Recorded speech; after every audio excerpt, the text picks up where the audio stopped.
নমস্কার বন্ধুরা, আপনাদের আরও একবার স্বাগতম আমাদের চ্যানেল সাহিত্য এক্সপ্রেসে। আজ আপনারা আমাদের চ্যানেলে শুনতে চলেছেন টান টান রহস্য ও উত্তেজনাপূর্ণ ক্রাইম থ্রিলার। আজকের গল্পটি লেখিকা সায়ন্তনী প্রত্যুণ্ড রচিত সর্বনাশী সিরিজের থেকে নেওয়া হয়েছে। আজকে আপনারা যে গল্পটি শুনতে চলেছেন তা হলো স্বাভাবিক মৃত্যু ছিল না। গল্পটি যদি ভালো লেগে থাকে অবশ্যই একটি লাইক এবং এভাবেই সাহিত্যর পাশে থাকতে আমাদের চ্যানেলটি সাবস্ক্রাইব করে দেবেন কাইন্ডলি। ওটাও অস্বাভাবিক মৃত্যু ছিল না, তবুও ডাক্তাররা ন্যাচারাল ডেথের সার্টিফিকেটই দিয়েছিলেন। কিন্তু সে জানে ওটা খুন ছিল, একদম ঠান্ডা মাথায় প্রি প্ল্যান্ড মার্ডার। একটু একটু করে, তিলে তিলে তার চোখের সামনে নির্বিবাদে পুড়ে গেল একটা মানুষ। চিরদিনের জন্য কালো ছাই হয়ে গেল। কালো ছাই, কালো ছাই। মেয়েটির দু চোখে আগুন জ্বলে ওঠে। ফর্সা অনিন্দ সুন্দর মুখ অদ্ভুত সংকল্পে দৃঢ়। তার সজল দু চোখে আগুনের প্রতিবিম্ব। চিতার নয়, মোমবাতির। মোমবাতির স্নিগ্ধ শিখা তার জল ভরা চোখে তারায় পড়ে যেন অনির্বাণ বহুরূপে লকলকিয়ে উঠল। না, এখনো ছাই হয়নি, এখনো সে জ্বলছে। বুকের মধ্যে অনন্ত জ্বালা নিয়ে জ্বলছে। আজও চির বিরিয়ে উঠছে যন্ত্রণায়। সে জ্বালা কাউকে বলার নয়, কাউকে বোঝানোর নয়। ততদিন সে জ্বলবে যতক্ষণ না এই খেলা শেষ হয়। সে সামনের আয়নার দিকে তাকায়। আচমকা মনে হলো সেই বিশ্বাসঘাতক পুরুষটা ওর দিকে, ওর ঠিক পেছনেই এসে দাঁড়িয়েছে। ওর পেছনে তার ওই ছায়া। সুন্দর কোমল মুখটা শক্ত হয়ে ওঠে। এখনো তাকে ছেড়ে যায়নি সে। আজও ঠিক তেমনই আছে সেই ঘৃণিত লোকটি। সুন্দরী বিদ্যুৎ গতিতে উঠে দাঁড়ায়।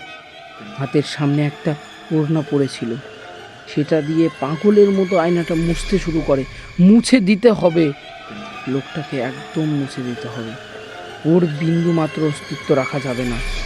ওকে পুড়িয়ে ছারখার করতে হবে, নয়তো বারবার জিতে যাবে সাদা রাজা, কালো রানীর হার নিশ্চিত। হেরে যাবে ওর সমস্ত শুভাকাঙ্ক্ষা, হেরে যাবে শুভ বুদ্ধি। যেটুকু মমতা বুকে লুকিয়ে আছে সেটুকু হারিয়ে যাবে। হৃদয় নিংড়ে শুধু ঘৃণায় দিয়ে যাবে ও আজীবন। ভালোবাসবে না, কাউকে পরম মমতায় জড়িয়ে ধরতে পারবে না। একটা মানুষ কি শুধু ঘৃণার জোরেই বাঁচতে পারে? মেয়েটি এত জোরে আয়নাটা মুছছে যে আয়নাটা প্রায় কেঁপে কেঁপে উঠছিল। তার বিক্ষিপ্ততা ক্রমাগতই বাড়ছে, উন্মাদনা বাড়ছে। কই, লোকটা মুছে যাচ্ছে না তো। তার অস্তিত্ব এতটাই প্রবল যে এখনো সে কাচের মধ্যেই উপস্থিত, ঠিক তার পিছনেই। কাচ মুছতে মুছতে থমকে গেল সে। কানের কাছে কতগুলো শব্দ স্পষ্ট শুনতে পাচ্ছে, এত আওয়াজ যে কোনোটাই সঠিকভাবে শ্রুতিগোচর হচ্ছে না। খানিকটা কর্ণ ইন্দ্রিয়ের বাইরের থেকে যাচ্ছে। একসঙ্গে অনেকগুলো গলার আওয়াজ সেই ইতস্তত দৃষ্টিক্ষেপ করে। কোনো তীক্ষ্ণ শ্রবণ শক্তি সম্পন্ন জীবের মতো চকিত অস্থির ভাবে এদিক ওদিক দেখছে। কার যেন পায়ের শব্দ, কে আসছে? খড়খড় করে আরশোলা উড়ে গেল। একটা এলোমেলো পায়ের শব্দ না, একটা চাপা কান্নার আওয়াজ। কেউ যে প্রবল যন্ত্রণায় কাঁদছে। এক অলকিশোরী বিধ্বস্ত চেহারা মুহূর্তের জন্য আয়নার ছায়ায় ফেলে শত করে সরে গেল। সে ঝাঁপিয়ে পড়ে দুহাতে সেই যন্ত্রণাকাতর রমণীকে জড়িয়ে ধরার আগেই তার ছবি মুছে দিয়ে কে কাছে ভেসে উঠ এক ভীত কিশোরী নিষ্পাপ মুখ। মেয়েটার চোখ দিয়ে অব্যক্ত যন্ত্রণায় এক বিন্দু জল গড়িয়ে পড়ে। সে অস্ফুট একটা শব্দ করে সেই কিশোরীর মুখ স্পর্শ করতে চায়। কি নিষ্পাপ চোখে মেয়েটা তার দিকেই তাকিয়ে আছে, স্ফুরিত ওষ্ঠাধরে অভিমান, যেন ওর ঠোঁট স্পর্শ করলেই অভিমান টস টস করে গলে পড়বে চোখ থেকে। কিন্তু মেয়েটাকে স্পর্শ করতে গিয়েও পারল না। সেই কিশোরীর মুছে গিয়েছে। এখন সেই লোকটার চেহারাটাই আরো স্পষ্ট। লোকটা আঙুল উঁচিয়ে বলছে, ইউ ডার্টি অ্যানিমেল, নিজের চেহারাটা দেখেছিস? চাকরানি তোর থেকে দেখতে হবে। যখন বিছানায় এসে বসিস মনে হয় একটা কালো কুতিয়া এসে বসেছে। বেরো এখান থেকে, নয়তো কুতিয়াকে বেল্ট পেটা করে সোজা করতে পারি। Bloody beach. আর সহ্য হলো না তার। হাতের কাছে ফুলদানিটা ছিল, সেটাকেই আয়নায় লক্ষ্য করে ছুঁড়ে মারল। সজোরে ঘুমিয়ে ভেঙে পড়লো আয়নার কাঁচ। চতুর্দিকে কাচের টুকরো ছড়িয়ে পড়েছে। সেই বিস্ময় বিস্ফোরিত দৃষ্টিতে দেখলো সমস্ত কাচের টুকরো সেই লোকটির প্রতিবিম্ব। লোকটি হাসছে, হো হো করে হাসছে, নির্লজ্জ, সুন্দর। আচ্ছা, তুই আমায় হারাবি? হ্যাঁ, দেখাচ্ছি। মেয়েটি অসম্ভব রাগে উন্মত্ত হয়ে ঘর থেকে চলে গেল টয়লেটের দিকে। দমাস করে দরজা বন্ধ করার শব্দ, কলকল করে প্রবল ধারায় জল পড়ছে। তারপরেই সব চুপ, শুধু একটানা ফোঁটায় ফোঁটায় জল পড়ার আওয়াজ। টুপ টুপ টুপ। একটা পেঁচা বিপন্ন চিৎকার করে উঠে ঝটফটিয়ে উড়ে গেল। জানলার চতুষ্কোণ পরিসরে গোল থালার মতো রূপালি চাঁদ ধরা পড়েছে, কিন্তু চাঁদের নীলাভ জ্যোৎস্না হালকা মেঘের হস্তক্ষেপে অস্বচ্ছ। পেঁচাটা ঠিক যেন প্রেতচ্ছায়ার মতোই চাঁদের বুকে ছুঁয়ে চলে গেল। এখন আকাশ বেশ কালো, মেঘ জমেছে। নারকেল পাতা হাওয়া শিরশির করে ওঠে। হাওয়ার গতিবিধিও যেন বেশ সতর্ক, সন্ত্রস্ত হয়ে দুর্বোধ্য ইশারায় বয়ে চলেছে। ঘড়ির কাঁটা কোনো এক অমোঘ পরিণামের দিক নির্দেশ করে। প্রতিটি প্রহর গুনছে, কিছু যেন হবে, কিছু যেন ঘটতে চলেছে। বেশ কিছুক্ষণ পরে সেই অসহ্য নৈশব্দের ভেতরে ছোট্ট একটা শব্দ তরঙ্গ তুলল। টয়লেটের দরজা খুলে গিয়েছে। মেয়েটি ভূতে পাওয়া মানুষের মতো টলতে টলতে বেরিয়ে এলো। তার মুখ অবনত, মেঘের মতো কুন্তল রাশি তার মুখ ছুঁয়ে আছে, আর খানিকটা অন্ধকার জমে আছে তার শৈডল মুখের চারিদিকে। আস্তে আস্তে এসে সে বসে পড়ল আয়নার টুকরো টুকরো কাচের সামনে। তার তীক্ষ্ণ দৃষ্টিয়া আঁতিপাতি করে খোঁজে সেই শয়তানটাকে। কোথায় সে? এখনো আছে কি? এখনো তার মুখে সেই ব্যঙ্গ হাসি রয়েছে? কিন্তু এই মুহূর্তে লোকটির প্রতিবিম্ব পড়ছে না আয়নার কাছে। মেয়েটি খিলখিল করে হেসে উঠল, যেন ভারী মজা পেয়েছে এমন করে হাসছে সে। হাসির দমক সামলাতে না পেরে লুটপুটি খাচ্ছে মেঝেতে। উচ্চকিত হাস্যে ফেটে পড়ল। গন কাওয়ার্ড বলতে বলতেই মুখ তুলল সুন্দরী। কিন্তু এ কি? এ কে? একটু আগে যে শ্বেত বর্ণা সুন্দরী বসেছিল, এ তার মুখ নয়। এ মুখ কালো কুচকুচে, কালো চকচকে চামড়া দেখলেই চিকন্ন কালো রঙের সাপের কথা মনে পড়ে। দু চোখে খড় দৃষ্টি, যেন একটা কালো সাপ অথবা মানবীর দেহে বুঝি বসিয়ে দেয়া হয়েছে এক কালো বেড়ালের ভয়াবহ মুখ। অবিকল প্রাচীন মিশরীয় দেবী বাস্ট বা বাস্টেটের মতো। গোল্ডেন মুন ক্লাবের আলো অনেকক্ষণ আগেই নেভে গিয়েছে। ঘড়িতে এখন রাত 12টা। একটু আগেই ক্লাবের মধ্যে নানা রকমের শব্দ পাওয়া যাচ্ছিল। একের পর এক গাড়ি এসে ভিড় বাড়াচ্ছিল। গাড়ির হর্ন, মেয়েদের খিলখিল হাসি, পুরুষদের উচ্চকণ্ঠে কথাবার্তার সঙ্গে মাতাল মানুষের প্রলাপ ভেসে আসছিল। কিন্তু রাত বাড়তে না বাড়তেই আস্তে আস্তে ছবিটি বদলাতে শুরু করলো।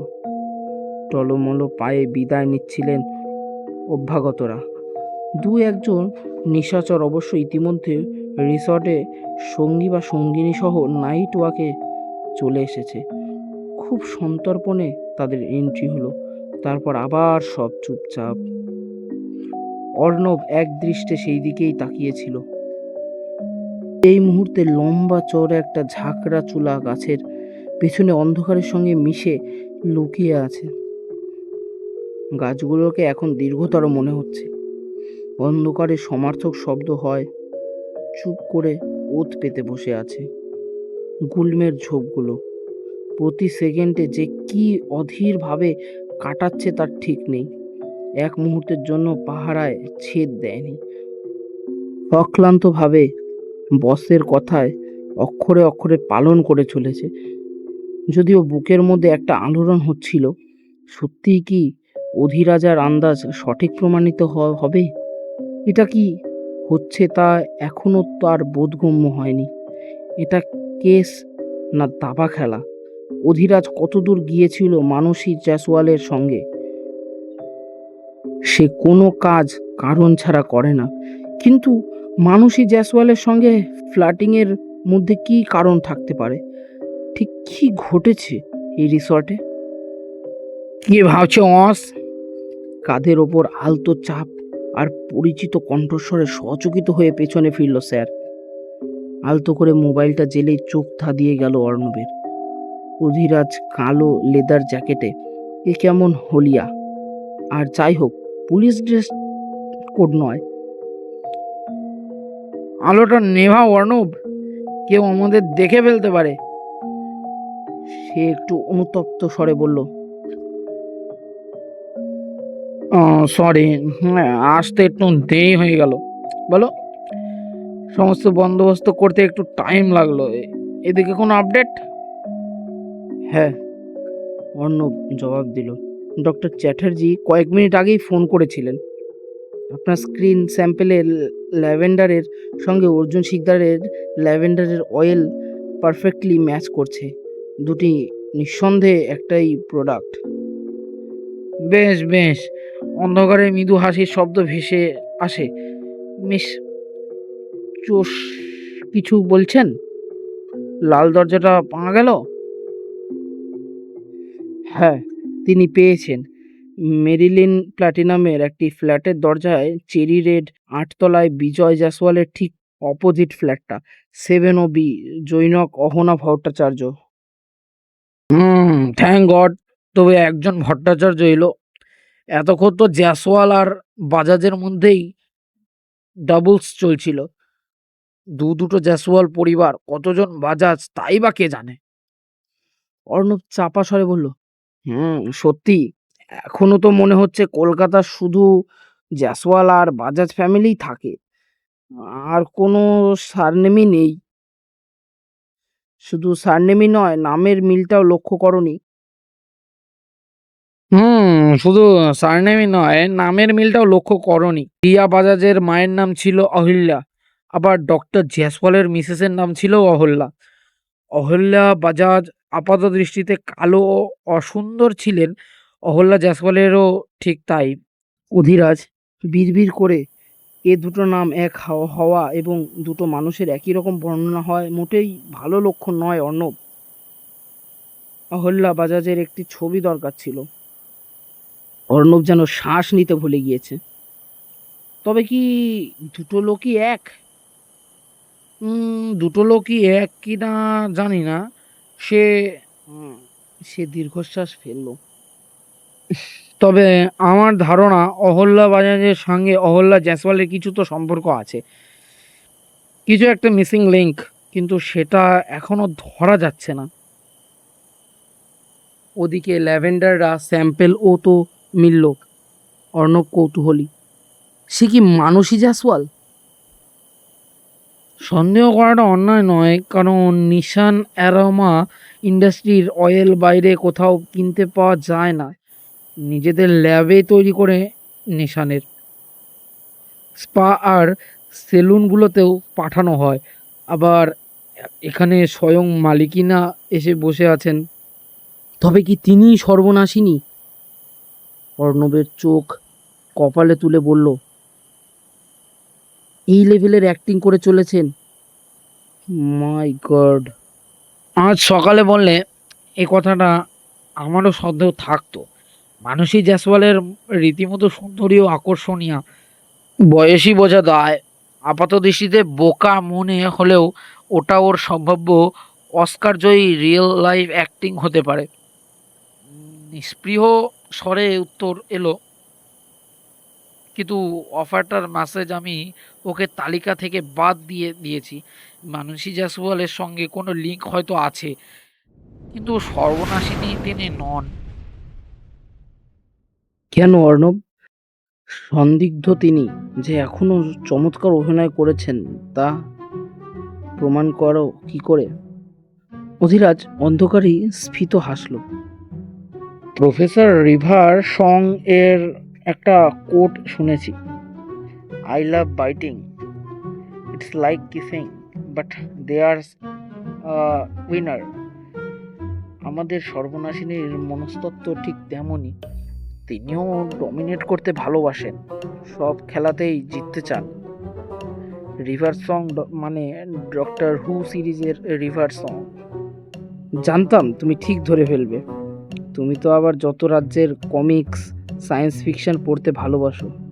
সে শান্ত ভঙ্গিতে বলল, হ্যাঁ, সেই রিভার সঙ্গেই বটে। অর্ণব চুপ করে যায়।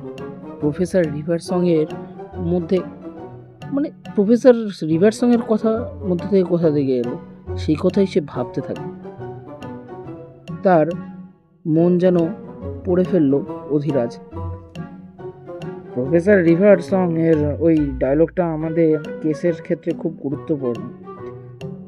অর্জুন শিকদারের ফরেন্সিক রিপোর্টটা মনে আছে? ওখানে স্পষ্ট একটা কথা ছিল, অর্জুন শিকদারের মৃত্যুর আগে সেক্স করেছিলেন।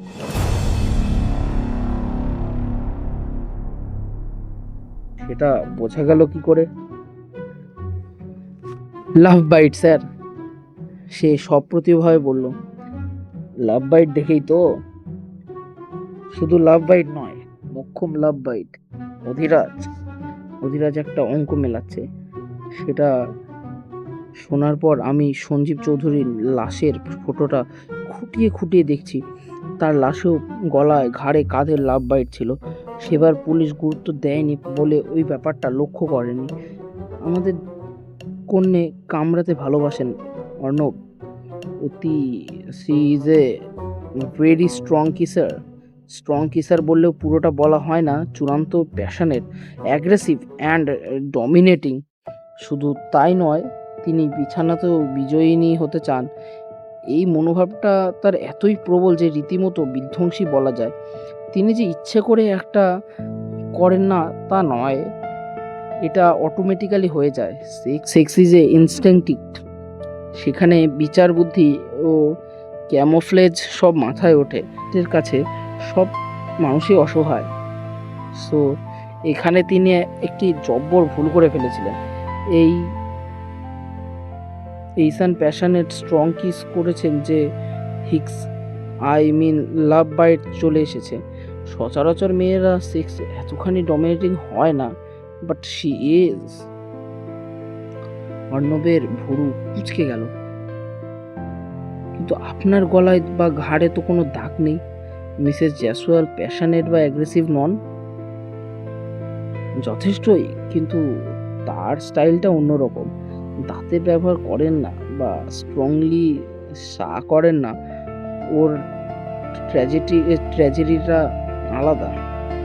ওকে খরচের খাতায় ফেলতেই পারো, তিনি লাভ বাইট দেন না। এই জন্যই। তার মানে? অর্ণব হাঁ করে তাকিয়ে থাকে তার দিকে, কোনো মতে ধরা গলায় বলল, তাহলে তো এখন আপনাকে সব সাসপেক্টের সঙ্গে। অধিরাজ সজোরে হেসে উঠে বলল, কি শুতে হবে?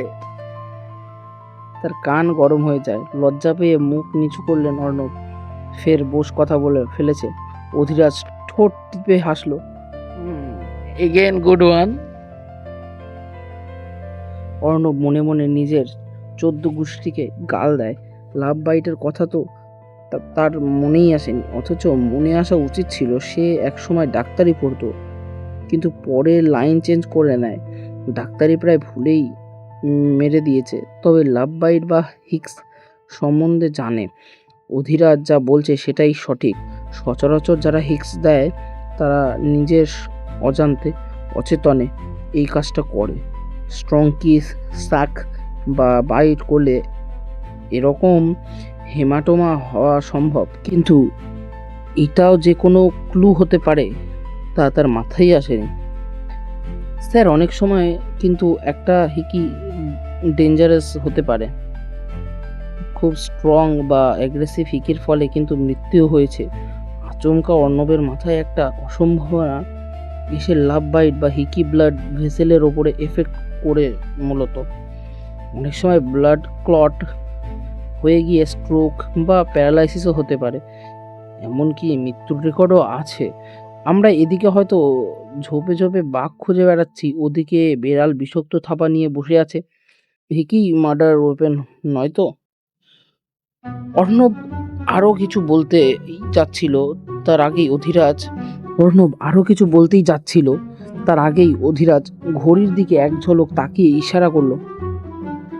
ব্রিলিয়ান্ট, কিন্তু এখন আর কোনো কথা নয় অর্ণব। আপাতত রাতের অতিথিকে স্বাগত জানানোর প্রস্তুতি নিতে হবে। তুমি এখানে ফিল্ডিংটা দাও, আমি বাইরে দিচ্ছি। আপনি বাইরে থাকবেন? হ্যাঁ, একটু দূরে ব্লুটুথ পরে থাকো। আমি আমার বাইকে বসে আছি, আর যা যা দেখবে আমায় রিল করতে থাকবে। নিজে থেকে কিছু করতে যেও না যেন। Okay sir. অধিরাজ মৃদু হেসে পাঁচিলের দিকে দৌড়ে চলে গেল। যেভাবে অনায়াসে পাঁচিল টপকালো সে, তাতে হয়তো হনুমানও লজ্জা পাবে। অর্ণব দ্রুত হাতে ব্লুটুথটা পরে নিল। এখন থেকে ব্লুটুথের কথাবার্তা হবে। তার সতর্ক দৃষ্টি আবার ক্লাব হাউসের দিকে ফিরল। ক্লাবের বাইরে তখন ল্যাম্পপোস্টের পিঙ্গল আলো পিচের কালো রাস্তায় পড়ে অন্ধকারে মিলিয়ে যাচ্ছে। দুদিকে শুধু ধুধু করছে মাঠ। বেশ অনেকখানি দূরে কিছু হাইরাইজের মাথা অভ্রভেদী অহংকারে ছুঁয়ে আছে আকাশ। অন্ধকারে ঘুমন্ত প্রাগৈতিহাসিক প্রাণের বিরাট কলরবের মতো দেখতে লাগছে। হঠাৎ দেখলে মনে হয় এই বুঝি দপ করে জ্বলে উঠবে তাদের হিংস্র সবুজ চোখ। দুই একটা বেওয়ারিশ কুকুর কুণ্ডলি পাখি ঘুমোচ্ছেন। অধিরাজের পায়ের শব্দ চোখটা একটু টের করে খুলে দেখে নিল। চোখ জিজ্ঞাসা করলো। সে এবং তার ছায়া পায়ে পা মিলিয়ে গেল অন্ধকার মাঠের দিকে। এখানেই দাঁড় করানো আছে বাইকটা। বাইকটার রং গাঢ় হওয়ায় তরুণ অন্ধকারে চমৎকার মিশে গিয়েছে। বাইকটার চেহারা দেখলেই ভয় করে। এই জাতীয় বাইক সচরাচর বাইক র্যালি, রেসিং এ ব্যবহৃত হয়। সাধারণ বাইকাররা এই সব বাইক ধারণের সাহস পাবে না। কিন্তু অধিরাজের চিরকালই যত রাজ্যের ভয়াবহ কাণ্ডকীর্তি করতে ভালো লাগে। সে অসম্ভব ডেয়ার ডেভিল। মাউন্টেনিয়ারিং তার প্যাশন। আর বাইক, কলেজে পড়াকালীন তুখোর বাইকার ছিল। বাইকের নানা রকম স্টান্ট করতে ও ওস্তাদ ছিল। এখন তার নিজস্ব একটা বাইকের গ্যাং আছে। সুযোগ পেলে গ্যাং নিয়ে লং জার্নিতে বেরিয়ে পড়তে পারে। পরেও গত বছরই বাইক চেপে সিকিম ট্রিপে মেরে এসেছিল। তার বাবা সুযোগ পেলেই বলেন, বুড়ো বয়সে নিস্তার নেই, অশান্তির ট্যাবলেট বাড়িতে বসে আছে। এই পাহাড় চড়ছে, এই বাইকে চেপে স্টান্ট করছে, সর্বক্ষণ প্রাণ হাতে। কবে কি ঘটিয়ে বসবে সেই ভয়েই কাটা হয়ে যায় আমি। কেন বাপু, তোর একটু শান্তভাবে বসে থাকতে ভালো লাগে না? ভেবেই সে ফিক করে আপন মনে হেসে ফেলে। বাবা যদি জানতেন যে এখন সে এখানে অন্ধকারে খুনিকে ধরার জন্য 102 জ্বর গায়ে নিয়ে ওত পেতে বসে আছে, তবে সে কি করতেন কে জানে। হ্যাঁ, গায়ে এখন 102-এর কাছাকাছি জ্বর। প্যারাসিটামলের কাজ শেষ হতে না হতেই ফের জ্বর উঠতে শুরু করেছে। মাথায় শিরা, উপশিরাগুলো যেন ছিঁড়ে যাচ্ছে, গলা জ্বালা করছে, মাঝে মধ্যে চোখ ঝাপসা হয়ে যাচ্ছে। তবুও ওর ওষুধ খায়নি। জ্বরের ওষুধ খেলেই ঘুম পায়, শরীর ছেড়ে দেয়। এই মুহূর্তে কোনো রকম চান্স নিতে চায় না। আজ তাকে সজাগ সতর্ক থাকতেই হবে। যে কোনো মূল্যেই হোক। একটা পরিচিত ভাইব্রেশনে সজাগ হয়ে উঠল অধিরাজ। ফোন এসেছে। সে হেডসেট অ্যাক্টিভ করলো। হ্যালো, এনি আপডেট রাজা? অনেকক্ষণ ধরে অপেক্ষা করছি। কি হলো? অফিসার পবিত্র আচার্য, সে ও ক্লাব থেকে ঢিল ছোড়া দূরত্বে গাড়ি নিয়ে অপেক্ষা করছে। সঙ্গে আরও একটা গাড়িতে ব্যাকআপ। আজ পুরো প্রস্তুতি নিয়ে সিআইডি হোমসাইড। শুধু প্রতীক্ষার একটা ভুল স্টেপের। নাথিং মামা, সে হাসলো। সবে তো কলির সন্ধ্যা, অধৈর্য হয়ে যাচ্ছ কেন? মশাকে গণহারে ব্লাড ডোনেট করতে হলে বুঝতে। গজগজ করে পবিত্র আজ সত্যিই কি পাখি পড়বে? না, ফালতু জাল পেতে বসে আছি। আমার ধারণা পাখি পড়বে। দেখো, সুকুমার রায়ের মতো ফসকে গেল কেস না হয়। গুড় গুড় গুড় করে গড়িয়ে হামা খাপ পেতাচ্ছেন গোষ্ঠ মামা। এগিয়ে আসছেন বাগিয়ে ধামা। এইবারে বান চাড়িয়ে নামা চট্ট। অধিরাজ দুষ্টু হেসে বলল, ছোটবেলায় পড়েছি, ডোন্ট ওয়ারি। কড়া ফিল্ডিং এমনি এমনি দেওয়া হয়নি।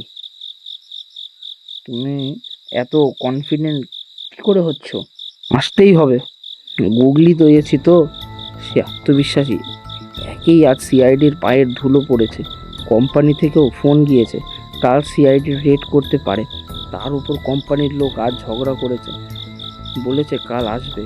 রেগে মেগে যদি লেট আসার রেকর্ড ব্রেক করে সত্যি কাল সকালেই চলে আসে, তবে দিনের বেলায় লাশ ডাম্প করা সম্ভব নয়। আজ রাতটুকুই সময় আছে। যা করতে হবে আজ করতে হবে। যেখানে আটক ধেয়ে আসার সম্ভাবনা, সেখানে ফ্রিজের লাশ ফেলে রাখার মতো এত বড় চান্স নেবেন কি করে তিনি? শিওর আন্দাজ করে সে বুঝি ট্র্যাপ কোথাও একটা আছে, কিন্তু তার উপায় নেই। সেকেন্ডে কোনো রাস্তাই দেখেই রাখেনি। তুমি যখন জানো যে লাশটা ডিপ ফ্রিজারে আছে, তখন বের করে আনলেই তো হতো। পবিত্র ফের বিরক্ত। তা না করে পাশ দিয়ে হেঁটে চলে এলো। তোমার মানহানির মামলা খাওয়ার ইচ্ছে হয়েছে? অধিরাজ শান্তভাবেই বলল, ধরো লাশটা বের করে আনলাম, কিন্তু ধরবো কাকে? ম্যানেজারকে? মানসী জয়সওয়ালকে? কি প্রমাণ যে ওদের মধ্যেই কেউ রেখেছেন? আমায় যদি ডিফেন্স জিজ্ঞাসা করে, আমি কি সচক্ষে ওদের কাউকে লাশটা রাখতে বা বের করতে দেখেছেন? কি জবাব দেব? ওরা তো দুজনেই কোর্টে দাঁড়িয়ে বলবে, আমরা কিছুটা জানিই না হুজুর। সিআইডি হোমিসাইড আর কাউকে পেয়ে আমাদেরই বলির পাঠা বানিয়েছেন। এই লাশটা ওরাই প্ল্যান করেছেন। তখন তুমি কি বলবে? কারোর বিরুদ্ধে কোনো সাক্ষ্য প্রমাণ আছে? সেই জন্যেই এত রাতে তুমি, আমি, অর্ণব সবাই জেগে বসে আছি। তবে তোমার থেকে অর্ণব সঙ্গী হিসেবে অনেক better. I think he is the best. কোনো প্রশ্ন না করে কাজ করে যায়। একটুকু অধৈর্য হয় না। তুমি বকে বকেই আমার মাথা খারাপ করছো। কি করব? পবিত্র বলল, যত রাজ্যের পাগল ক্রিমিনাল তোমার কপালেই জোটে, তারপর তোমার সঙ্গে আমাদের সবার নাভিশ্বাস ওঠে। পাগল নয়, জিনিয়াস। তবে স্বয়ং তিনি আসবেন না। স্যাঁ। পবিত্র অদ্ভুত একটা শব্দ উচ্চারণ করে, মানে এটা কি?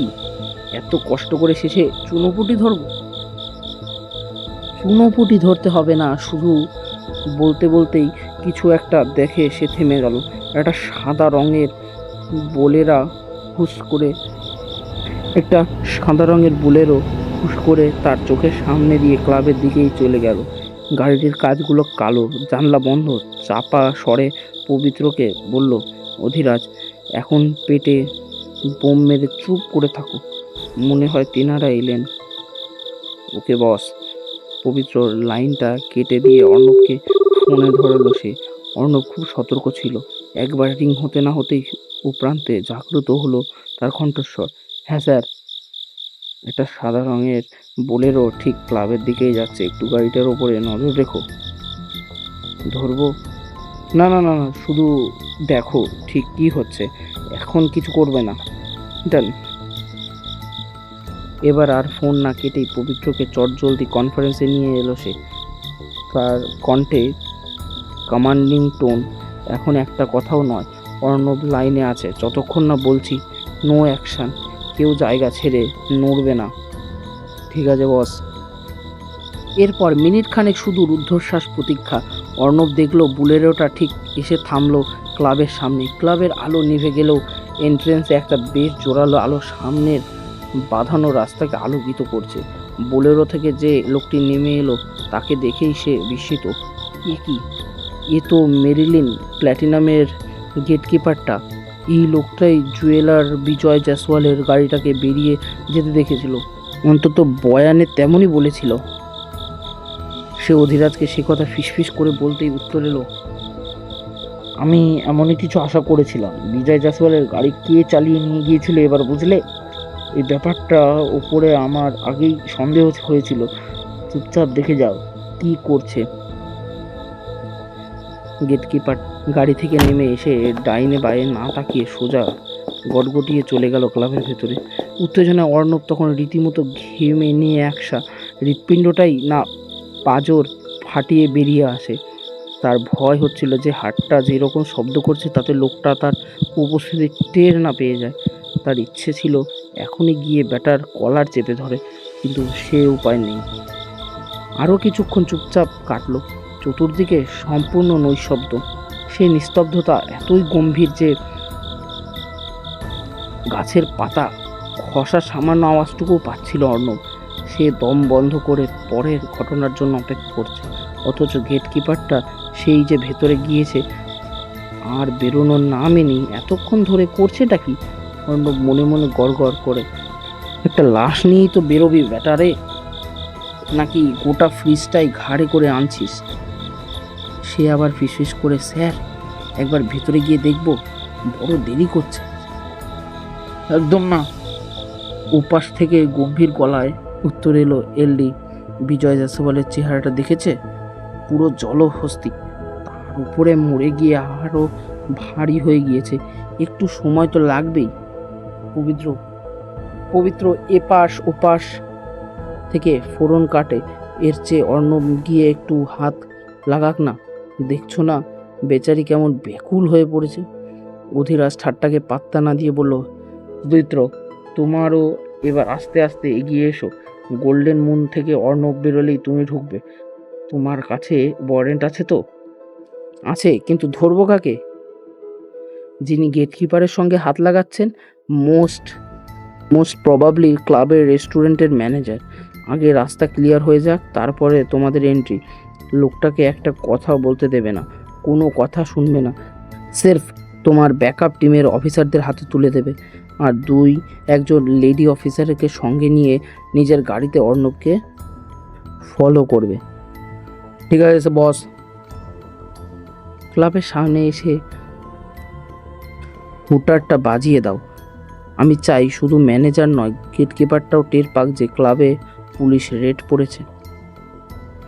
অর্ণবের মধ্যে কিছু বলবে কি না ভাবছিল, তার আগেই সামনের দৃশ্যটা দেখে তার মাথার চুল আর গায়ের রোম খাড়া হয়ে যায়। সত্যি গেটকিপারটার সঙ্গে রেস্টুরেন্ট ম্যানেজার বেরিয়ে এসেছে। দুজনে ধরাধরি করে একটা বস্তা টেনে আনছে। ওদের দেখেই মনে হচ্ছে বস্তাটা চূড়ান্ত ভারী। বস্তাটাতে কোনো রকমের গাড়িতে তুলে দিয়ে ম্যানেজার গেটকিপারের সঙ্গে নিচু স্বরে কী যেন কথা বলল। তারপরে দুজন দুদিকে গেটকিপারের বোলেরোর ড্রাইভিং সিটে উঠে বসেছে। পর মুহূর্তেই চাপা গর্জন করে উঠল সাদা রঙের বোলেরো। স্যার ওই গাড়িতে উঠে বসে স্টার্ট দিয়েছে। ফ্যান্টাস্টিক, তুমি বাইরে চলে এসো ইমিডিয়েটলি। অধিরাজ নির্দেশ দিল, পবিত্র স্টার্ট। অর্ণব সবেগে পাঁচিলের দিকে দৌড়তে শুনতে পেল নিস্তব্ধতার বুক চিরে চেঁচিয়ে উঠেছে পুলিশের সাইরেন প্রবল আওয়াজ। পবিত্র আচার্যের এন্ট্রি হয়ে গিয়েছে। অ্যাকশন শুরু। লোক দুটো বোধহয় দুঃস্বপ্নেও ভাবতে পারেনি যে এত তাড়াতাড়ি ঘটনাস্থলে পুলিশ এসে হাজির হবে। হুট্টার শুনে দুজনেই সেকেন্ডের ভগ্নাংশের জন্য কিং কর্তব্যে বিমূঢ় হয়ে গেল। পরের মুহূর্তেই রেস্টুরেন্টের ম্যানেজার প্রাণপণে ক্লাবের ভিতরে দৌড়াচ্ছে, আর সাদা বুলেরো তীর বেগে বেরিয়ে গেল বাইরের দিকে। অর্ণব নিজের গাড়িতে উঠে বসতেই শুনতে পেল অধিরাজের নির্দেশ, hooter on, follow the white Bolero. যতক্ষণ না লাশ ড্যাম্প করছে ততক্ষণ আঠার মতো লেগে থাকবে। ততক্ষণে ক্লাবের ভেতরে ঢুকে পড়েছে দুটো পুলিশের গাড়ি। অফিসার পবিত্র আচার্য প্রায় চলন্ত গাড়ি থেকে লাফিয়ে নামলেন। মাটিতে ল্যান্ড করেই শিকারি নেকড়ের মতো বিদ্যুৎ বেগে দৌড়াচ্ছেন ক্লাবের ভেতরের দিকে। তার পেছন পেছন আরও কয়েকজন অফিসার। ক্লাবের ভেতরটা বেশ অন্ধকার, তা সত্ত্বেও সামনের ধাবমান লোকটি দেখতে অসুবিধা হচ্ছে না তার। সম্ভবত পলায়নরত ব্যক্তিটি বিশেষ দৌড়ঝাঁপে অভ্যস্ত নয়। তার জোরে জোরে শ্বাস ফেলার শব্দ শোনা যাচ্ছিল। তা সত্ত্বেও অপ্রাণে দৌড়াচ্ছেন। পবিত্র দাঁতে দাঁত এসে এখন সে মোটেই দৌড়াদৌড়ি করার মুডে নেই। এখানের কাজ শেষ করেই অর্ণবকে ফলো করতে হবে, বেশি ইঁদুর বেড়াল খেলার সময় নেই। আধা অন্ধকারে তার পুলিশের নজর বুঝে নিল ঠিক কতটা দূরত্বে আছে শিখা। সে দৌড়াতে দৌড়াতে দেহটাকে শূন্যে ছুঁড়ে দেয়। পরক্ষণে একদম নিখুঁত হিসেবে গিয়ে হুড়মুড় করে পড়ল লোকটির একেবারে ঘাড়ের ওপর। এরকম অদ্ভুত আক্রমণ আদৌ আশা করেনি লোকটি। দুজনেই জড়াজড়ি করে পড়ে গিয়েছেন। পবিত্র তাকে আর কোনো রকম সুযোগ না দিয়ে ক্ষিপ্রবেগে তার বুকের ওপরে চড়ে বসে ঠাটিয়ে এক থাপ্পড় মারলেন। ম্যারাথন রেসে নেমেছিস নাকি রে সালা? এখানে সোনার মেডেল দেবে কে তোকে? সালা। ওপাশ থেকে অধিরাজ হেসে বলল, ওকে সিআইডি স্পেশাল লোহার বালা দিয়ে দাও। লোকটাকে এক ঘুষি মেরে অজ্ঞান করে দিয়ে বলল পবিত্র, অ্যানেস্থেশিয়া দিয়ে দিয়েছি। গ্রেট। অন্যদিকে আরেক প্রস্তুত চেজ চলছে। দুপাশের শুধু সার ল্যাম্পপোস্ট এই অদ্ভুত জীবন মরণ সংগ্রামের সাক্ষী। খাঁ খাঁ শূন্য মাঠ আতচ্ছায়া বুক নিয়ে স্যাঁতস্যাঁত করে সরে যাচ্ছে। রাস্তায় এই মুহূর্তে একটিও মানুষ নেই। একটা দুটো রাতচরা পাখি শুধু উড়ে যাচ্ছে ডানা ঝাপটিয়ে। তার মধ্যেই এক সর্বনেশে অসীম সংকেতের মতো মোটরের কর্ণভেদী আওয়াজ। তীব্র গতিতে ফাঁকা মসৃণ রাস্তা বেয়ে দ্রুত বেগে ছুটে চলেছে দুটো গাড়ি। একটা সাদা রঙের বুলেরো, তার পেছনে ধেয়ে আসছে পুলিশের গাড়ি। সামনের গাড়িটা গতিবেগ বাড়িয়েছে। ঠান্ডা হাওয়ায় হু হু করে না চোখ মুখ এসে ঝাপটা মারছে। অর্ণব দৃঢ় হাতে স্টিয়ারিংটা ধরে অ্যাক্সিলেটরের চাপ বাড়িয়ে দেয়। গাড়ির গতিবেগ প্রায় 120 ছুঁই। দুটো গাড়ির মধ্যে প্রায় 50 গজের সামান্য বেশি দূরত্ব। বোলেরোটার কাছে যাওয়ার অপ্রাণ চেষ্টা করছে অর্ণব, কিন্তু বোলেরোর মালিক সহজে ধরা দেবার পাত্র নয়। সেও সম্ভবত দাঁতে দাঁত চেপে গাড়ি চালাচ্ছে। এদিকে যত গতিবেগ বাড়ছে ওদিকে তাল মিলিয়ে ততটাই বাড়ছে। Good job. তার হেডসেটে কর কর করে উঠে আরেকবার এগো, একবার পেছনে যাও। অর্ণব প্রায় আকাশ থেকে পড়ে। এ তো পুরো উল্টো গল্প। সে বিস্মিত। ওকে আমরা ধরবো না স্যার? অধিরাজ হাসল। ওকে ধরলে কিছুই হাতে আসবে না পোষা কুত্তা, বরং ওকে এমন ভয় দেখাও যাতে ওই সেই ভুলটা করে যেটা আমি চাইছি। স্যার, আমি লিডটা জাম্প করে পরের লিডে যেতে চাই। ওকে এমন ভয় দেখাও যাতে টেনশনের চোটে বুদ্ধিশুদ্ধি লোপ পায়। লাশটা যাতে ডাম্প করে সেই সুযোগটা ওকে অবশ্যই দেবে। সচরাচর কুকুরেরা ভয় পেলে সবচেয়ে আগে মালিকের কাছেই দৌড়ায়। Got it. অর্ণব অ্যাক্সিলেটারের ওপরে চাপ কমালো। কিন্তু আপনি কোথায়? বাঁ দিকে তাকাও, তোমার ঠিক পাশেই আছি। সে বাঁ দিকের দিকে তাকাতেই দেখতে পেল শুনশান মাঠের উপর দিয়ে একটা আলো তীব্র বেগে ছুটে চলেছে। তার গাড়ির সামন্তরালে। আপনি মাঠের উপর দিয়ে বাইক চালাচ্ছেন? নয়তো কি হাই রাইজারের উপর দিয়ে চালাবো? অধিরাজ সিরিয়াস, মুন্ডুটা সামনে ঘোরাও। তুমি যেখানে থামবে সেখান থেকেই আমার দৌড় শুরু। আগেই কেচিও না, যতটা পারো তেড়ে যাও। বুঝতে যেন না পারে যে গোটা কেসটা গোটা আমার এখনো পুরো দাবা খেলছি। তুমি কুইন হয়ে তেড়ে যাচ্ছ। পবিত্র গজগজ করে ধেয়ে এলো বলে এই চেকমেট বাঁচানোর জন্য তোমার দিকে কনসেন্ট্রেট করতে গিয়ে ভাবতেই পারবে না যে তৃতীয় দিক দিয়ে বোরে এগিয়ে এসেছে। এটাই স্ট্র্যাটেজি। Okay sir. অর্ণব ড্রাইভিংয়ে মন দেয়। তার সঙ্গে সঙ্গে ঠিক করে সামন্তরালে একটি দূরেই তাল মিলিয়ে তীব্রভাবে ছুটে ছুটে চলেছে বাইক। অধিরাজের মাথায় কালো রঙের হেলমেট, লেদার জ্যাকেট, চেইন গলা অবধি টানা, তবুও শীত শীত করছে। এবড়ো খেবড়ো মাঠের ওপর দিয়ে বাইক চালানো মোটেই সহজ কাজ নয়। থেকে থেকে লাফিয়ে লাফিয়ে উঠছে, কিন্তু সেই হাল ছাড়ার লোক নয়। যতক্ষণ না পাশ থেকে অনুসরণ করা যায় ততক্ষণ করবে। মাঠ শেষ হয়ে গেলে তখন অর্ণবের গাড়ির পেছনে যেতে হবে। অর্ণব এবার আবার অ্যাক্সিলেটারের ওপরে চাপ মারে। একটু না এগোলে খেলাটা জমবে না। ভয় যখন দেখানোর অর্ডার আছে তখন ভয়ের কটা শেষ করেই ছাড়বে। তার গাড়িটা আস্তে আস্তে বেশ খানিকটা এগিয়ে গিয়েছে। দুটো ছুটন্ত গাড়ির মধ্যে ব্যবধান আগে থেকে অনেকটাই কম। সে এক হাতে স্টিয়ারিং চেপে ধরে আরেক হাতে তুলে নেয় রিভলভার। আপন মনেই হেসে উঠল, টেক দিস ডিয়ার। এর পরপর দুটো ফায়ারিং আওয়াজ, শুনশান রাস্তা। মুহূর্তে সচকিত হয়ে উঠল। যে কুকুরগুলো শুয়েছিল তারা তড়াক করে লাফিয়ে উঠল, শোরগোলে ফেলে দিল। কেউ লেজ গুটিয়ে কুই করছে, কেউ বা গর্জন করে ওঠে অর্ণবের গাড়ির পেছনে ধরল। কিন্তু যে স্পিডে গাড়ি চলছে তার সঙ্গে ছুটে পারবে না। অগত্যা তাদের ব্যর্থ বিস্ফোরণ শোনা গেল। ও প্রান্তে অধিরাজের হাসির শব্দ, জিনিয়াস গুরু। বুলেরোটা এক মুহূর্তের জন্যই যেন স্লথ হয়ে গেল। সম্ভবত ড্রাইভার ঘাবড়ে গিয়েছে, একটু বুঝি থতমতও খেলো। পরক্ষণে অবশ্য ফের গতি ধরে নিল। সেই ফাঁকেই সে বেশ খানিকটা কভার করে নিয়েছে। সে ও নিউ টাউনের দিকে যাচ্ছে। অর্ণব বলল, মনে হয় ন্যাশনাল হাইওয়ে 12 ধরবে। NH-12 ধরার সম্ভাবনাই বেশি। অনেকক্ষণ পরে পবিত্রর গলা শোনা গেল, সম্ভবত নিউটাউনের টু বিধাননগরের মাঝখানে বডিটা ডাম্প করবে। ওখানে অ্যাকোয়াটিকার আশপাশে প্রচুর ফাঁকা জায়গা। রাইট ইউ আর, অধিরাজ উত্তর দিল। অর্ণব লির করল, আমার পেছনে আছি। Yes sir. অর্ণব বুঝে গেল এবার কি করতে হবে। ধাবা খেলতে না পারলেও কার রেসিং এবং চোর পুলিশ খেলায় সে ওস্তাদ। নিজের কেরিয়ারে কম চেস করেনি, এখন তো রীতিমতোই মজাই লাগে। সে মুচকি হেসে সর্বশক্তি দিয়ে অ্যাক্সিলেটারের চাপ দিল। এবার হুড়মুড়িয়ে ওর ঘাড়ে গিয়ে পড়বে, তারপর যা থাকে কপাল। আস্তে আস্তে দুটো গাড়ির মধ্যে ব্যবধান কমছে।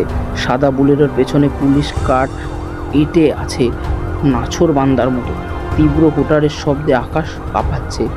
আলো আধারি রাস্তার ওপর দিয়ে হুসহুস করে ছুটে চলেছে দুটো গাড়ি। তাদের ডিপোর আলো দানবের চোখের মতো জ্বলজ্বল করে। অর্ণবের গাড়ির ঠিক পাশাপাশি বুলেটের গতিতে ছুটছে রেসিং বাইক। সব মিলিয়ে রীতিমতো উত্তেজনার পরিস্থিতি। প্রচণ্ড জোরে একটা শব্দ, ধাতব আওয়াজ। আবার সচকিত হয়ে উঠল রাত্রি। অর্ণব চেজ করতে করতেই অনেকটাই এগিয়ে গিয়েছিল। সুযোগ পেয়ে বুলেরোর পেছনের জোরদার ঠুকে দিয়েছে। বুলেরোটা একটু কেঁপে উঠলেই সামাল দিল, স্পিড আরও বাড়িয়েছে। সম্ভবত এই মুহূর্তে দুটো গাড়ি স্পিড লিমিটের চূড়ান্ত পর্যায়ে। সামনে বুলেরোর ড্রাইভার বোধহয় বিপন্ন বোধ করে। পুলিশের গাড়ি ইতিমধ্যে একবার ঠুকে দিয়েছে। সে স্পিড মিটারের দেখিতে পেল ফের জমদূতের মতো তীরে আসছে গাড়িটা। সে দাঁতে দাঁত চেপে খিস্তি দেয়, শুয়োরের বাচ্চা। আরও কিছু বোঝার আগেই আরেকটা চরম ধাক্কা। হারামির ইচ্ছে করেই ধাক্কা মারছে। এত স্পিডে এসে গোত্তা মারলে অ্যাক্সিডেন্ট হওয়ার সম্ভাবনা। আর একটু হলেই বেসামাল হয়ে যাচ্ছিল গাড়িটা। শুধু বুলেরোর মতো বিশাল বপু গাড়ি বলে এখনও টিকে আছে। গেটকিপারটা প্রাণপণে স্টিয়ারিং আঁকড়ে ধরে ম্যাডামকে যেন ফোন করে বিপদের কথা জানাবে, সেই উপায়ও নেই। এতক্ষণ বোধহয় ম্যানেজার পুলিশের হেফাজত যেভাবে তাড়া করেছে, খানকির ছেলেরা যেন ফোন করার ফুরসতটুকু পাচ্ছে না। তার উপরে ফায়ারও করছে। সে অসহায়ভাবে একবার পেছনের সিটের লম্বা বস্তাটার দিকে তাকায়। এটাকে আবার কোথায় ফেলবো? আফসোস, ঠোঁটে ঠোঁট কামড়ায় লোকটা। ম্যাডামকে এখন একটা ফোন করতে পারলে ভালো হতো, কিন্তু আর কিছু ভাবার সময় পেল না সে। ঠং করে আবার সেই ভয়ঙ্কর ধাতব শব্দ। এবার আর গাড়ি নয়, সে নিজেও কেঁপে উঠল। ওর গুলি ছুটছে। গুলিটা টায়ারে না লাগলেও গাড়ির গায়ে লেগেছে। এনকাউন্টার করে দেবে না তো? এরকম বিপদে পড়তে হবে জানলে সে এই কাজ করতো? ম্যাডাম বলেছিল কিচ্ছু হবে না, পুলিশ তো তোর টিকিটাও ছুঁতে পারবে না রে। প্রত্যেকে বার করা করে 2 লাখ ভেবে দেখো। ম্যাডামের কথার মধ্যে অদ্ভুত একটা নেশা ছিল। মহিলার সম্মোহিনা শক্তির অবর্তে পড়ে গিয়েছিল। অমন রূপবতী নারী যদি এইভাবে কোনো অনুরোধ করে, তবে তার মতো পুরুষের সাধ্য নেই তাকে প্রত্যাখ্যান করা। তার উপর আবার টাকার অঙ্কটা, এত টাকা যে একসঙ্গে কখনো দেখেনি, কিন্তু তখন কে জানতো। এই নাও, NH-12 ধরলো। পবিত্ররা কণ্ঠস্বরে ব্লুটুথের মাধ্যমে দুই অফিসারের কানে বেজে উঠল। এইবারও কোন দিকে যাবে তা নিয়ে বেটিং করবে কেউ? অনেক অপশান আছে। অধিরাজ বাইক নিয়ে এবার রাস্তায় উঠে এসেছে। একটা স্পিড ব্রেকারের ধাক্কায় বাইক লাফিয়ে উঠেছিল। ঝাঁকুনিটা সামলে নিয়ে বলল, মা ফ্লাইওভারে ধরবে, কিন্তু রাসবিহারী অ্যাভিনিউ আবার কলিকাপুর রোডও ধরতে পারে। দুটোই চান্স প্রবল। মানে আইদার বালিগঞ্জ ফাঁড়িয়ে অর নিউ আলিপুর। অর্ণব আস্তে আস্তে বলল, আমার সিক্স সেন্স তাই বলছে। Let's see. সে উত্তর দেয়, অর্ণব, তোমার পেছনেই পবিত্র আসছে, প্রায় ধরেই ফেলেছে আমাদের। ওকে সাইড দাও। গেট কিপারকে এবার হিচকক থ্রিলার দেখিয়ে দিই। অর্ণব পাশের আয়নার দেখলো অফিসার পবিত্র আচারের গাড়িটা প্রবল বিক্রমে হু হু করে এগিয়ে এসছে এদিকে। সেই গাড়িটি গতিবেগ কমিয়ে একটু পেছনে পড়ে পবিত্রর গাড়িটি হুশ করে বেরিয়ে গেল। অর্ণবকে দেখে পবিত্র হেসে মাথায় ঝাঁকালো। হেডসেটে শোনা গেল তার কণ্ঠস্বর, লেটস প্লে ব্রো। পবিত্র আচার্য এই কথার অর্থ সে খুব ভালোভাবেই জানে, অর্থাৎ সে পুরনো খেলাটাই খেলতে হবে। এখন খেলা ওরা আগেও বেশ কয়েকবার খেলেছে। অর্ণবের মুখে একটা দুষ্টু হাসি ভেসে ওঠে। গাইজ, ওকে যতদূর তাড়িয়ে নেওয়া সম্ভব নিয়ে যাও। ফের অধিরাজ গলা শোনা যায়, আমি চাই না ও কিছু ভাবার সময় সুযোগ পাক। দেয় কে সুযোগ? পবিত্র তখন বোলেরোর পাশে পৌঁছে গিয়েছে। প্রাণপণে স্টিয়ারিং ঘুরিয়ে গাড়িটিকে একদম বোলেরোর প্রায় ওপারে নিয়ে ফেললো। প্রচণ্ড জোরে শব্দ, জবরদস্ত ধাক্কা। গাড়ি এবং চালক দুজনেই কেঁপে উঠেছে। সামলে উঠতে না উঠতেই পাশ থেকে আবার আক্রমণ। পবিত্র ঠান্ডা গলায় উচ্চারণ করলো, কল অর্ণব। অর্ণব তৈরিই ছিল। চালাক কিছু বোঝার আগেই সে পেছন দিকে গিয়ে ধাম করে মারল। তবে ওর এমনভাবে ঠুকছে যাতে অ্যাক্সিডেন্ট না হয়। এই কৌশল অধিরাজের কাছ থেকেই শেখা। কত স্পিডে কত জোরে ঠুকলে গাড়িটি উল্টে যাবে না, এই গোটা ক্যালকুলেশন তারই অপরাধীর রক্তহীন করার জন্য যথেষ্ট।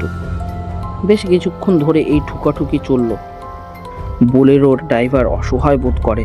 একটা গাড়ির পাশ থেকে এসে গোত্তা মারছে, তো আরেকটা পেছন থেকে। সে স্পষ্ট বুঝতে পারলো এরা আজ তাকে মারার মুডেই আছে। গাড়িটাকে উল্টে দিতে যায়। বুঝতে পেরেছে গ্রেফতার করে লাভ হবে না, তাই ভাবতেই তার জরু কুটিল ভঙ্গি ধারণা করে কুকুরগুলোর মাংস না পেলে তারা ছাড়বে না। ওদের যে করেই হোক ডাইভার্ট করে দিতে হবে, লাশটা ডাম্প করতে হবে। পারলে বোধহয় ভালো হতো, কিন্তু কবে, কিভাবে? সুযোগ দিচ্ছে না। দু দিক থেকে রে করে তেড়ে আসছে। ড্রাইভ করবে না লাশটা ফেলবে? পবিত্র বোধ হয় তার মনোভাব বুঝতে পেরে কিছুটা ঢিলে দিল। আস্তে আস্তে বলল, ওকে বয়েস, ডিনার ব্রেক। অর্ণব মনে মনে হেসে ইচ্ছে করে একটু পিছিয়ে পড়তে থাকে। তার পেছনেই বাইকে অধিরাজ। অর্ণবার কণ্ঠস্বর শুনতে পেলে, ঢিল দাও।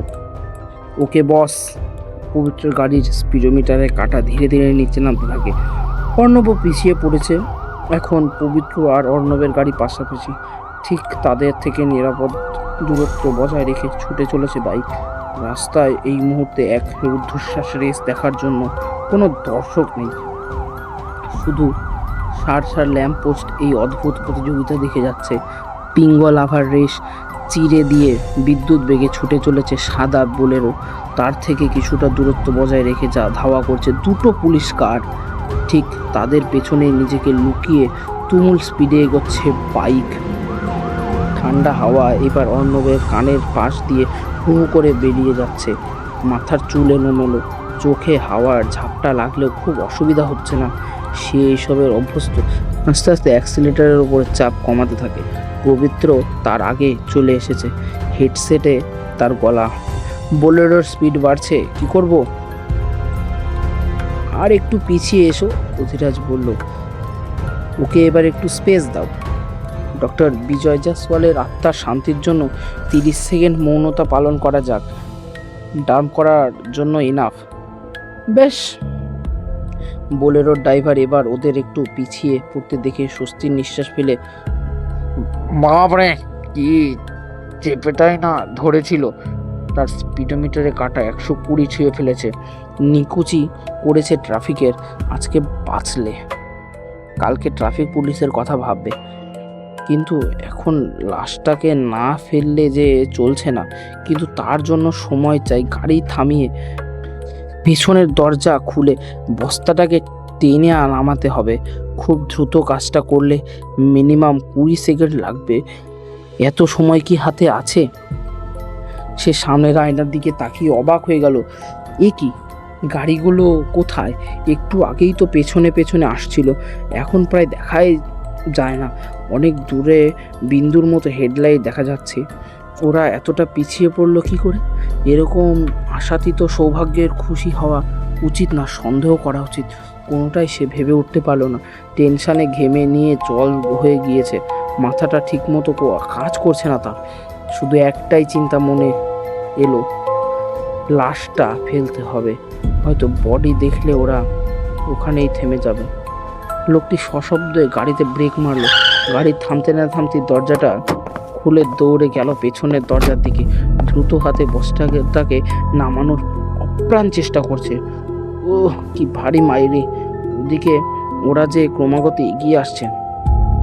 সে দাঁতের দাঁত চেপে সর্বশক্তি দিয়ে টেনে হিচড়ে বস্তাটাকে নামিয়ে আনলো। উত্তেজনায়, দুশ্চিন্তায়, পরিশ্রমে ক্রমাগতই ঘামছে তার কপাল, মুখ বেয়ে টস টস করে ঘাম পড়ছে। কোনো মতে লাশটাকে নামিয়ে এনেই লোকটি ফের দৌড়ালো সামনের দিকে। দরজা খুলেই বিদ্যুৎ গতিতে উঠে বসলো ড্রাইভিং সিটে। ওদিকে পুলিশের গাড়ির আলো স্পষ্ট থেকে স্পষ্টতর হচ্ছে। বডি ডাম্পড।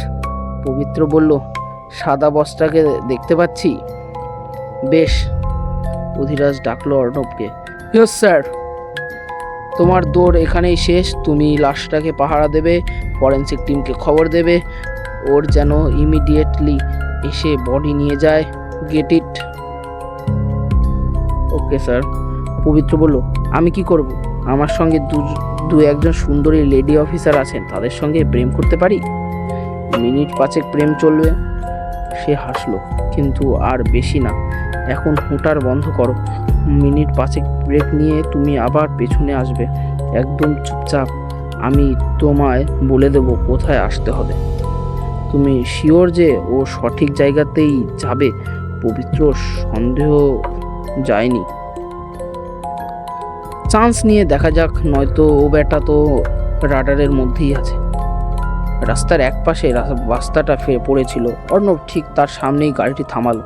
তাড়াহুড়োয় লাশটা ঠিকভাবে ফেলতে পারেনি। সে গাড়ি থেকে নেমে ধীরে সুস্থে বস্তার দিকে। ইতিমধ্যে ডিপারের আলোয় স্পষ্ট দেখা যাচ্ছে যে বস্তা থেকে একটা মানুষ হাত বেরিয়ে এসে এলিয়ে পড়েছে রাস্তার উপরে। অর্ণব হাতে গ্লাস পরে পড়তে পড়তেই ঠিক তার পেছনে আরেকটা গাড়ি ব্রেক কষার আওয়াজ শুনতে পায়। পবিত্র আচার্য এসে হাজির। সে এবং সংঘের লেডি অফিসাররা হাতে গ্লাস পরে গাড়ি থেকে ঝুপঝুপ করে নামছে। পবিত্র তার দিকে তাকিয়ে জোরু নাচিয়ে বলল, চলো, হিপোপটেমাসকে বের করা যাক। সবাই মিলে টেনে টেনে বস্তার ভেতর থেকে লাশটাকে বের করে। কোনো সন্দেহ নেই ডক্টর বিজয় জাসওয়ালই বটে। অর্ণব দীর্ঘশ্বাস ফেলে। এত চেষ্টার পরেও লোকটাকে বাঁচানো গেল না। সর্বনাশিনী ফের মাত দিয়ে বেরিয়ে গেল। গট হিম রাজা। গ্রেট। ফরেন্সিকে খবর দাও। দুর্বাসা যদি বেরিয়ে গিয়ে না থাকে তবে তাকেও আসতে বলো। এই লোকটার পোস্টমর্টম রিপোর্টটা তাড়াতাড়ি চাই। অর্ণব দেখল বাইক আরোহী একেবারে আলোর গতিবেগে তাদের পাশ দিয়ে পেরিয়ে গেল। যেভাবে হেলে গিয়ে তাদের গাড়িটাকে কাটালো তা বোধহয় কোনো স্টান্টম্যানের পক্ষেই সম্ভব। পবিত্র হৈ হৈ করে উঠল, উফ রাজা, sexy sexy damn sexy mood dude. Bike আরোহী তাদের দিকে ঘাড় ঘুরিয়ে হাত তুলে থামস আপ দেখালো। তাকে এখন সাদা বোলেরোর পেছনে যেতে হবে। বোরে যদি রানীর কাছে নিয়ে যায় তবেই কেল্লা ফতে। বোরে ভয় পেয়ে যদি রানীকেও একটু নার্ভাস করে দেয় তাহলেও তো কথা নেই। অনেক বুদ্ধিমান লোকেও নার্ভাস হয়ে গেলে ভুল করে বসে। বাকিটা। মেরিলিন প্ল্যাটিনাম সোসাইটির সামনে এসে থামলো সাদা বুলেরো। গেটকিপার একটু স্বস্তির নিঃশ্বাস ফেলল। পুলিশ কারের আর নামগন্ধ নেই, হয়তো ওর লাশটাকে নিয়েই ব্যস্ত হয়ে পড়েছে, তার দিকে আর খেয়াল করেনি। বাপরে কি তাড়ানটাই না করেছিল। এখনো তার বুক কাঁপছে এমন সময়।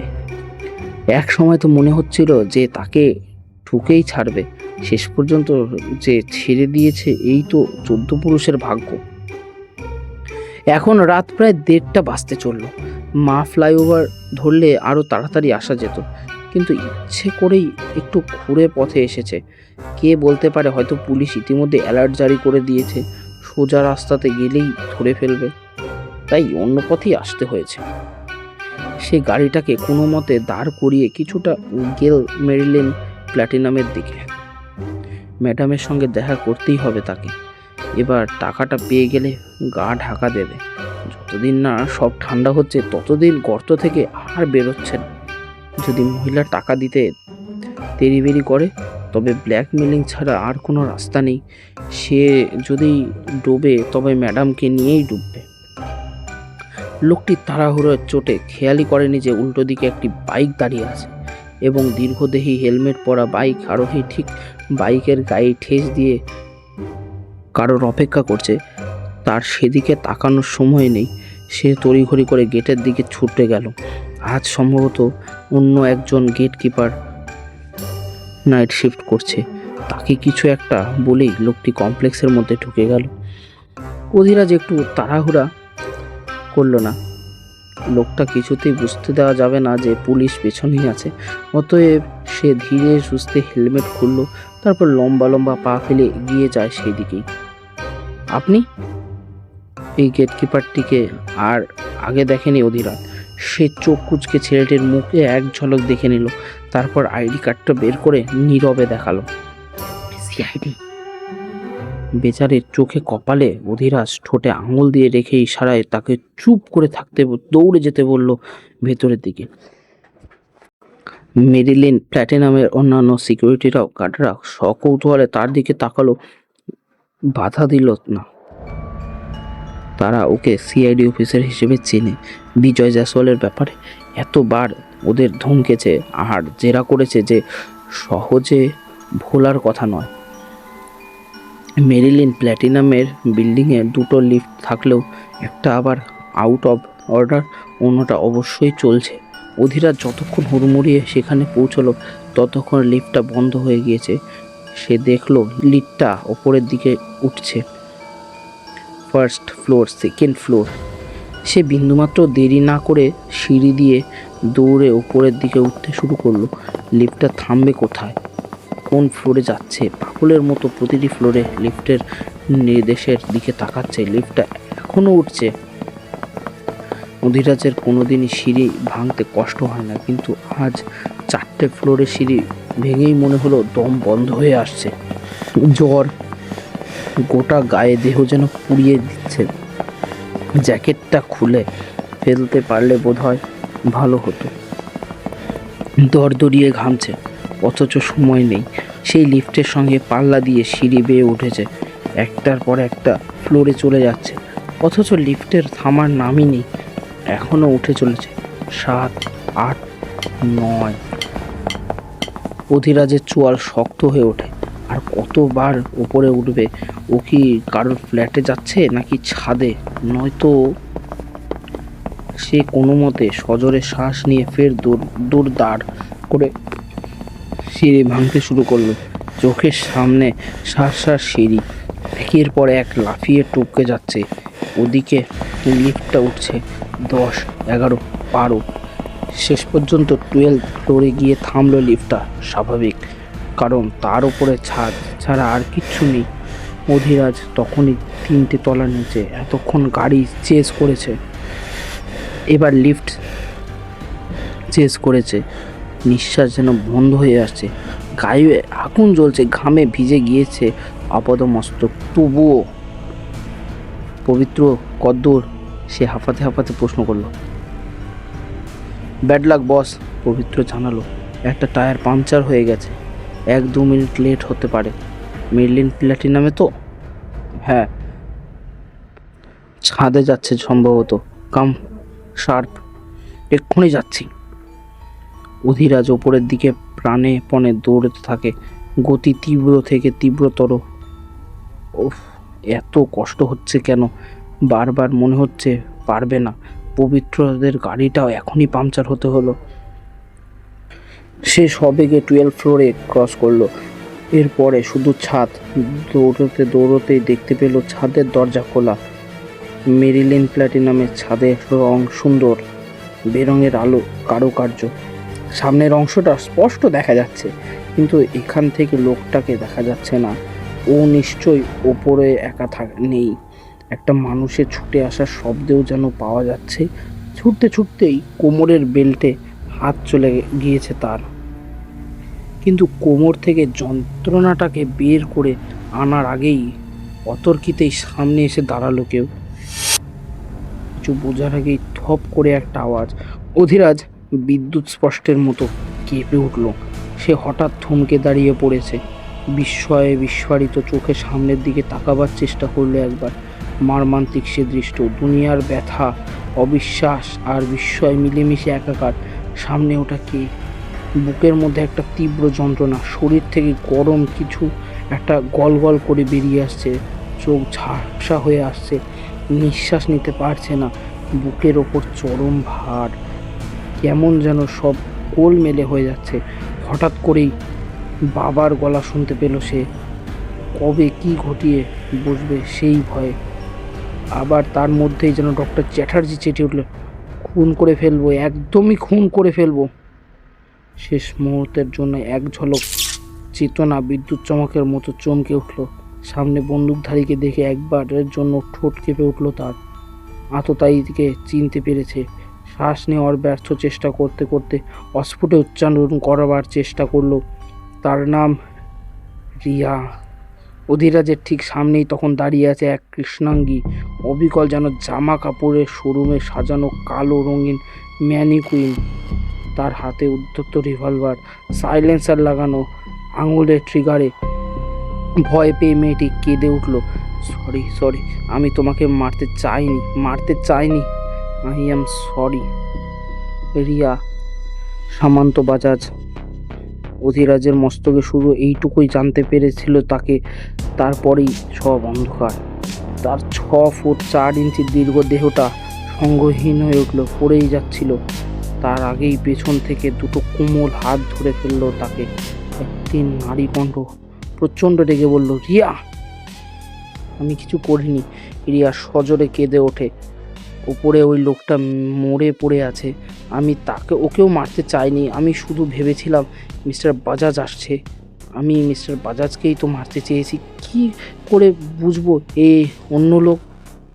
You shut him like this. অপর নারীকণ্ঠ চরম আক্রোশে হিসিয়ে বলল, You idiot, stupid girl, help me. Is he dead? অন্য নারীটি থমকে উঠল, I seed, help me. Sorry, অন্য নারীটিকে থমকে উঠল, আই সেইড হেল্প মি। ওকে। ভয়ে জড়সড় হয়ে রিয়া বাজাজ হাত লাগায়। 6 ফুট 4 ইঞ্চি লম্বা একটি বলিষ্ঠ পুরুষকে ধরে রাখা এক মেয়ের কাজ নয়। দুজনে মিলে ধরাধরি করে কোনো মতে তাকে চিৎ করে শুইয়ে দিল মেঝের ওপরে। দ্বিতীয় মেয়েটি তার প্যান্টের পকেট থেকে মোবাইলটা বের করে লাইন কেটে দেয়। কান থেকে সযত্নে ব্লুটুথ ওয়্যারলেস ইয়ারফোন খুলে নিতে বলে রিয়াকে। নাও লিভ, এখনই এখান থেকে চলে যা। রিয়া ভয়ার্তভাবে দৌড় করে সিঁড়ি ভেঙে নেমে যায়। দ্বিতীয় মেয়েটি অধিরাজের বুকের ওপরে মাথা রাখে, প্রাণপণে হার্টবিট শোনার চেষ্টা করছে। তাকে উন্মত্তের মতো লাগছিল। কি প্রচণ্ড রক্তপাত হচ্ছে, হৃদস্পন্দনের আওয়াজ নেই। রিয়া চরম বোকা একটা মেয়ে। সে পাগলের মতো নিথর দেহটাকে হাতড়ে হাতড়ে খুঁজতে থাকে। সামান্যতম জীবনের চিহ্ন নেই, নিঃশ্বাস পড়ছে না, একদম শেষ। অসম্ভব, এ হতে পারে না, এ তো সহজেও যেতে পারে না। এখনো অনেক খেলা বাকি। আজ পর্যন্ত এই মানুষটার মতো ভালো কেউ বোঝেনি তাকে। তার মনে আর কারোর জন্য এত সহজবোধ্য নয়। এইভাবে তাকে বিপদে ফেলতে আর কেউ পারবে না। এইভাবে তাকে ভুল চাল খেলতে বাধ্য করতে পারেনি কেউ। ওকে কি প্রচণ্ড মরিয়াই না করে তুলেছিল এই লোকটা। তার একটা ভুলের জন্য গেট কিপার অবধি পৌঁছে গিয়েছিল। ইডিয়েটটাকে না মারলেও হয়তো তাকেও ধরে ফেলতো। কিন্তু রিয়া, মেয়েটি অধিরাজের হাত ধরে পালস বোঝার চেষ্টা করছে। তাতেও যখন কিছু বোঝা গেল না, তখন জ্যাকেট ধরে ঝাঁকুনি দিল বেশ কয়েকবার। মনে মনে বলল, কাম অন, ওয়েক আপ। আমরা দুজনে চেস বোর্ডের দুদিকে আছি, দুজন শত্রু, কিন্তু তাও তুমি আমার সবচেয়ে কাছাকাছি। অনেক পুরুষ আমার পেছনে ছুটেছে, কিন্তু তোমার মতো এমন একনিষ্ঠভাবে কেউ আমায় ধাওয়া করেনি। তোমার মস্তকে, তোমার বুকে, চেতনায় অচেতনে, স্বপ্নে জাগরণে শুধু আমিই আছি। প্রত্যেক নারীর মধ্যে পাগল প্রেমিকের মতো আমাকেই খুঁজে বেড়াচ্ছ তুমি। আমাকে এখন প্রত্যাখ্যান করতে পারো না তুমি। এইভাবে খেলা শেষ করতে পারো না। Wake up. নিতর দেহ, তাও কোনো রকমের জীবনের লক্ষণ নেই। এইবার তার সমস্ত অনুভূতি, সমস্ত প্রচেষ্টা হিংস্র রূপ ধারণ করলো। সে অধিরাজের গালে ঠাস ঠাস করে কয়েকটা চর বসিয়ে দিয়ে নিরুপায়ের মতো কেঁদে ফেলল। দু হাত মুখ ঢেকে অসহায় কান্না মাখা কণ্ঠে বলল, নিষ্ঠুর। একটা কাতর শব্দে সচিত্ত হয়ে ওঠে মেয়েটি। বিস্ফারিত দৃষ্টিতে দেখল নিস্পন্দ দীর্ঘ শরীরটি যেন একটু কেঁপে উঠল। ভুল নাকি ঠিকই দেখেছে? বেঁচে আছে নাকি সবটাই ভ্রম? এই এই সেই চোখের জল তাড়াতাড়ি মুছে ফেলল। ব্যাকুল উগ্রভাবে দু হাতে তার গালে আলতো চড় মারছে। 2 সেকেন্ড সব চুপচাপ। তারপরে এতক্ষণের নিথর দেহ আবার কেঁপে উঠল। ঠোঁট জোড়া একটু খুলে গেল, যেন অপ্রাণ নিঃশ্বাস নেওয়ার চেষ্টা করছে। Come on come on. মেয়েটা বুঝে গেল কি করতে হবে। এখনই মানুষটার দেহে লড়াই ছাড়েনি, সে এখনো চেষ্টা করছে। মেয়েটা দ্রুত হাতে জ্যাকেটটা চেইন খুলে ফেলল। জ্যাকেট ততক্ষণে ভিজে গিয়েছে, রক্তে ভিজে গিয়েছে টি শার্টটাও। সে অপ্রাণ চেষ্টা করছে টি শার্টটা ছিঁড়ে ফেলার, কিন্তু ছিঁড়ছে না। ওদিকে অধিরাজ ফের নিথর হয়ে যাচ্ছে। Damn it! সেটি শার্টটাকে টান মেরে তুলে দিল ওপরে। এখন অধিরাজের বক্ষদেশ এবং ক্ষতস্থান প্রকট। মেয়েটি আর কোনো ভাবনা চিন্তা না করেই তার ওপর চেপে বসে হাতের তালু দিয়ে বুকে চাপ মারছে। মুখে মুখ ঠেকিয়ে আর্টিফিশিয়াল ব্রিদিং দেওয়ার চেষ্টা করছে, কিন্তু কিছুতেই কিছু হওয়ার নয়। মানুষটা ক্রমশই নিস্তেজ হয়ে পড়ছে। প্রচণ্ড রক্তক্ষরণ। Held in, please baby, breathe, baby breathe. ফিসফিস করে করুণ অনুনয় করল সে। চোখের জলে মেয়েটির ঠোঁট ভিজে গিয়েছিল। সেই ভেজা ঠোঁটটি এখন একটা প্রাণের উত্তাপ সঞ্চার করার চেষ্টা করছে। এক মৃতপ্রায় মানুষের দেহে একটু উষ্ণ নিঃশ্বাস দেওয়ার চেষ্টা করছে। এই প্রক্রিয়াটাকে ছোট করে বলা হয় সিপিআর, কার্ডিওপালমোনেরা রিসেসটেশন, কৃত্রিম উপায়ে হৃৎপিণ্ডকে সচল করার প্রক্রিয়া। কিন্তু সিপিআরেও কিছু হলো না। মেয়েটি তার ঠোঁটে ঠোঁট রেখে আর্টিফিশিয়াল ব্রিদিং দিতে দিতেই এবার পাগলের মতো গুম গুম করে এলো পাথারি কিল মারতে থাকে বুকের ওপরে। Calm breath, breathe, wake up, I said wake up. এতক্ষণে যেন দেহটা কোনো রকমের প্রাণের অস্তিত্ব ছিল না। দুমদাম কিল খেয়ে সেই শরীরটা হঠাৎ একটা জোরালো ঝাঁকুনি দিয়ে উঠল। বিদ্যুৎ স্পৃষ্টের মতো সামান্য লাফিয়ে উঠল। একটা প্রবল হেঁচকির মতো শ্বাস টানল অধীরাজের অচেতন দেহ। সেই প্রচণ্ড শক্তিশালী একটা ইঞ্জিন অনেকক্ষণ থেমে থাকার পর অচমকা চলতে শুরু করলো। মেয়েটা তার নাকের সামনে আঙুল রাখলো। নিঃশ্বাস পড়ছে। Good boy. সে হেসে পরম মমতায় তার কপালে হাত রেখে উসখুস খুসখুস চুলগুলো ঠিক করে দিতে দিতে বলে, ওয়েলকাম ব্যাক টাইগার। টাইগার বটে, বাঘিনীর উপজাত বাঘ।